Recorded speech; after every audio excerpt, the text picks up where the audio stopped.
Hello, ladies and gentlemen, and welcome to Downtown Store. Well, not exactly. We're out on the road. There's trucks coming by. Look at that. Fucking in one too. G'day.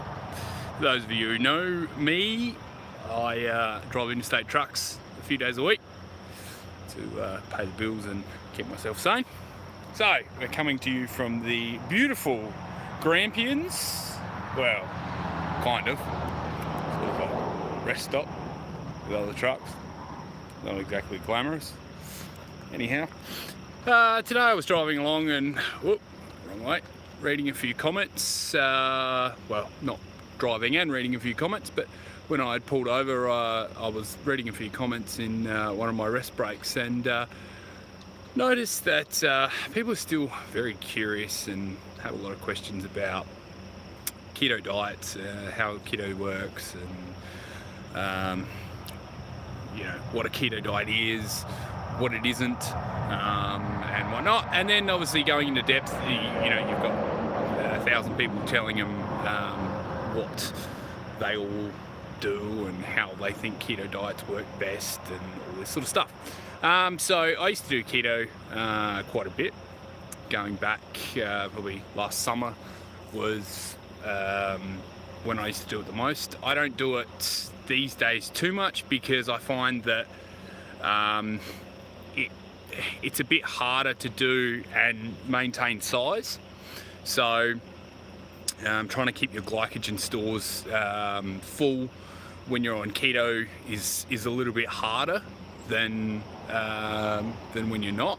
So, Gimmel's turned a bit weird. Yeah, so I find it to be not as useful when I'm trying to keep size and whatnot. In saying that, what is a keto diet? Well, a keto diet is when you put your body in a state of ketogenesis. So you burn fat instead of glycogen. Now, what does that mean exactly? Well, as I said, it burns fat instead of glucose, being sugar.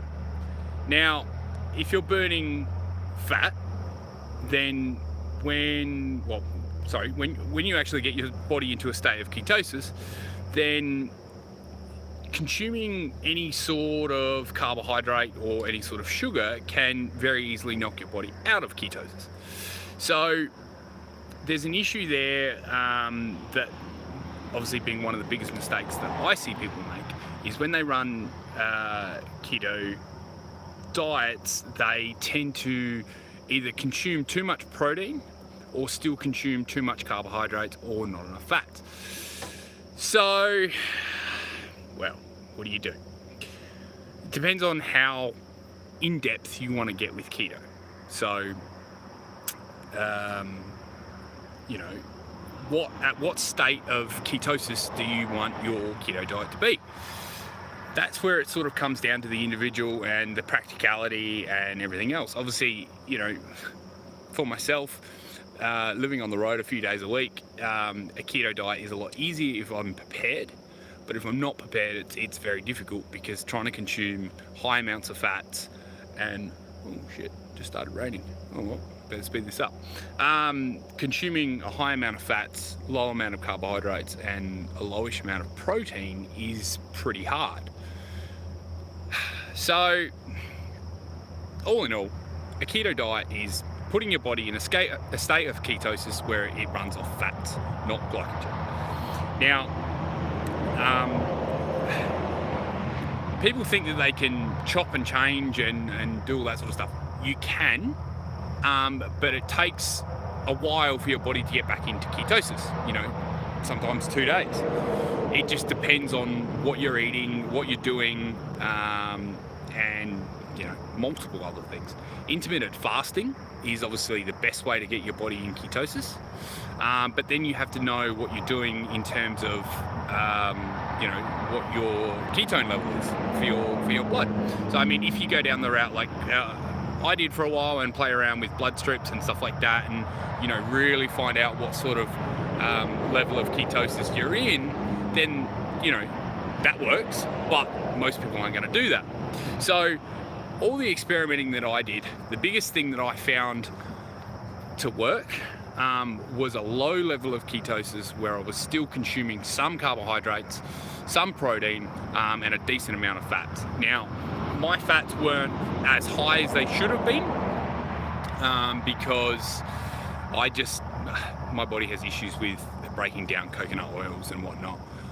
So trying to consume a big amount of coconut oil without digestive enzymes and whatnot is a bit of a nightmare. So trying to push up fat levels, without just sitting there and guzzling things like olive oil and stuff, is somewhat difficult.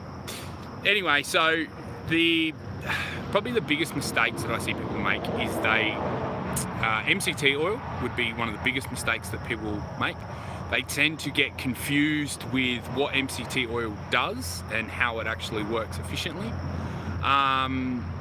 MCT oil is to be used in conjunction with keto dieting. It promotes ketones in the body and helps your body convert fat into energy and blah blah blah. You can't consume MCT oil with carbohydrates. If you do, your body will use the carbohydrates and not the MCT oil. Therefore, completely just why take the MCT oil? Because it's doing nothing. It's just storing as fat because your insulin levels are spiked because of the carbohydrates that you've consumed. Now, obviously there's a huge conception there. Obviously, the way that they market MCT oil, put it in smoothies, blah blah blah blah blah. Consume it with this and that. Now, that's just marketing. At the end of the day, consuming MCT oil in a smoothie bowl is not going to be really that beneficial at all.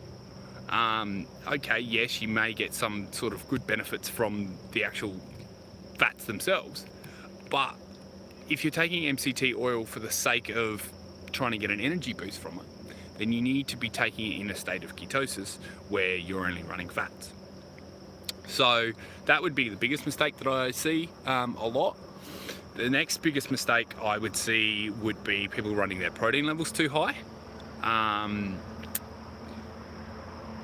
The ratio from memory, geez, I haven't done it for a while, is about 70, 20, 10, I think. 70, 20, 10, I think that adds up. So 70% fat, 20% protein, and 10% carbs. Now, the biggest thing that most people don't realise with with protein in ketosis is protein will convert to glycogen once it's broken down in the body and therefore becomes a carbohydrate.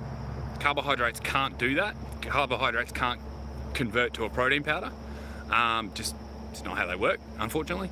But that's one thing that a lot of people mess up with, and it throws them way out of ketosis because they're consuming a high amount of protein, especially people like bodybuilders or people that are going to the gym trying to get a good amount of muscle recovery.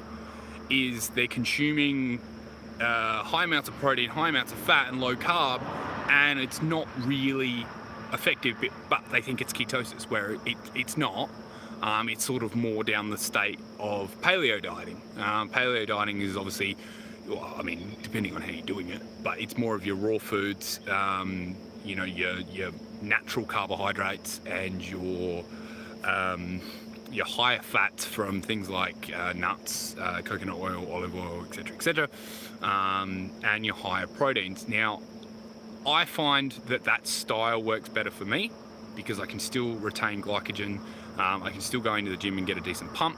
I don't have to have a massive amount of carbohydrates to feel like I've got a good pump, and I have a relatively good energy level. Whereas with keto, I shred a lot of weight, and I look lean, but I just don't seem to keep that fullness. So that's one thing to be mindful of. So if that's the look you're going for, you want that full bodybuilder sort of look, then keto it's going to be very hard for you to do that sort of stuff on keto. However, if you're doing keto to lose weight, then yes, it does work. It works very well. You need to use it with intermittent fasting, that works the best, obviously. But knowing how to do it first is the biggest thing, and it's a lot of trial and error because everyone's different. Everyone responds to keto differently. So, A, find someone that knows what they're doing with keto dieting. B, be patient and get used to a lot of trial and error. And you know, these people, oh, I tried keto for a week and I lost 4 kilo. It's amazing. And then 3 weeks later, they don't lose anything. That 4 kilo is just water weight. It's just all the glycogen dropping out of your muscles because it's depleted. Like, that's all it is. So don't be fooled by that. You know, and yeah, I think we'll pretty much wrap it up here. I'd like to show you guys a bit of this area, but I don't think it's going to work. I think the sun sort of dropped off. This is I don't know which camera is here. Oh, let's have a look. Oh shit, look at that. This is a beautiful place. If you guys have never been to the Grampians, I highly recommend it. This is obviously not one of the highlighted moments. Back over these trees over here is a well, now we're going up to the sky. We don't want to go over there. Back over those trees over there is a mountain range called the Grampians, funnily enough.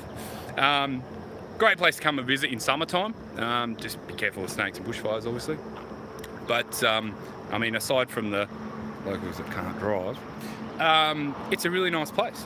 So anyway, guys, this is the how pretty much the RGH Raw TV is going to be, sort of unedited, just straight off the camera, getting it done. I'm trying to put out a lot more content for you guys because I'm getting a lot of questions and reading a lot more stuff these days, and you know, a lot of people are still very confused about a lot of things to do with health, fitness, nutrition, blah blah blah. So yeah, as always, if you've got any questions, leave a comment or flick me a message on Facebook or Instagram, RGH Nutrition on both of them, and I dare say we'll speak to you soon. Thank you very much. Now I'm gonna work out how to turn this thing off. Oh shit, this could be deadly. Hang on. Oh shit, no. Hang on. Oh, now we've got a pretty filter. Look at that. That's gorgeous. All right, maybe this cross. No, hang on, I'm scared to do the cross. Oh, oh, oh.